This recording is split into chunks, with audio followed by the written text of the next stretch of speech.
something extra special today. A homemade carrot cake with silky cream cheese frosting.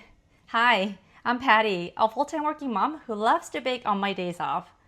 One of my coworkers recently did me a huge favor, and I wanted to say thank you. And I asked her what her favorite cake was, and she told me it was carrot cake. So of course I had to bake it.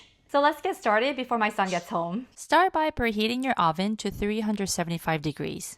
While that heats up, go ahead and grate 4 large carrots. I'm using the small whole side of a cheese grater so the carrots blend smoothly into the cake and keep it extra moist. It is such a workout. And whatever you do, don't wear a white t-shirt like I did. Carrot juice stains instantly, and moms do not need one more thing to throw in the laundry basket. Next, we're going to prepare the dry ingredients. I'll list everything in the description below. And don't worry about sifting the flour. Just throw everything in the bowl and give it a quick mix with the fork. Now for the wet ingredients. Crack 4 eggs into a bowl and whip them for about a minute. Then add your granulated sugar, brown sugar. But make sure you break up any brown sugar lumps before they go in so everything mixes smoothly. Whip that together for another minute or 2 until it looks light and combined. Next, pour in your avocado oil, buttermilk. And these two are what make the carrot cake super moist and tender. Don't forget the vanilla extract. I'm using vanilla paste today only because I ran out of the extract. Don't forget to scrape down the sides and the bottom of the bowl so everything mixes evenly. Switch to the paddle attachment at this point. It helps bring the batter together without over mixing. Or you can totally hand mix instead, whatever you're more comfortable with. This batter comes together really easily. Now we're going to bring everything together. Add half of the dry ingredients and then half of the grated carrots and give it a gentle mix. Then add the rest of the dry ingredients and the rest of the carrots and mix until just combined. Don't overmix. Finally, fold in your toasted pecans for that perfect crunchy and nutty flavor. The batter should look really gooey at this point. Honestly, it's not the prettiest to look at, but somehow it turns into the most amazing carrot cake. Give it a quick mix by hand until you don't see any more flour.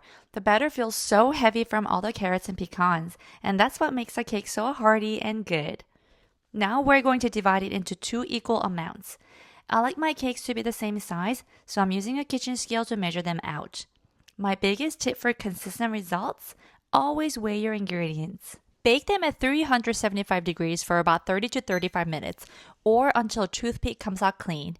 I'm actually using a cake tester instead of a toothpick. It works the same, but it doesn't leave a big hole in the cake. Now just let the cake cool completely at room temperature. I know it's tempting, but don't frost yet, or the icing will melt. Moving on to frosting. First, sift your powdered sugar. I press it down with the spatula to keep it less messy, but I grabbed a bowl smaller than my sifter, so that backfired. Now we're adding the cream cheese and butter. Both should be at room temperature.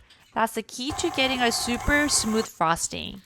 Add a little pinch of salt, then beat it until it's light and fluffy, about 2 minutes. Add about 1/4 cup at a time for the first half of the powdered sugar. Then once it's mixed in, add the rest all at once. Beat this for a few minutes until it gets light and fluffy.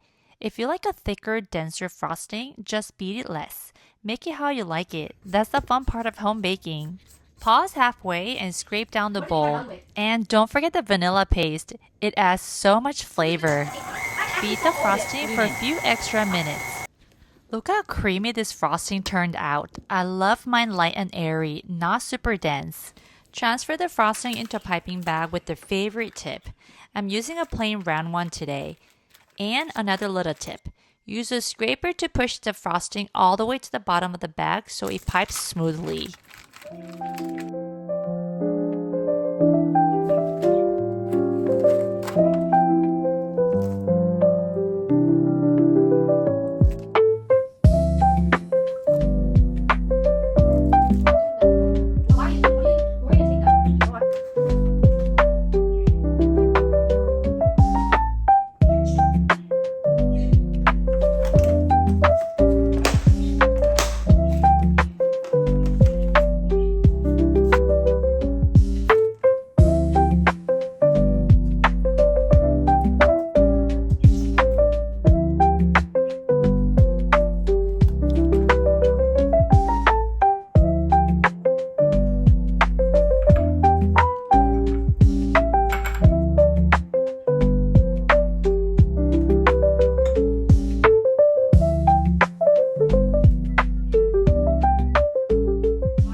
This cream cheese frosting has like a just right amount of sweetness.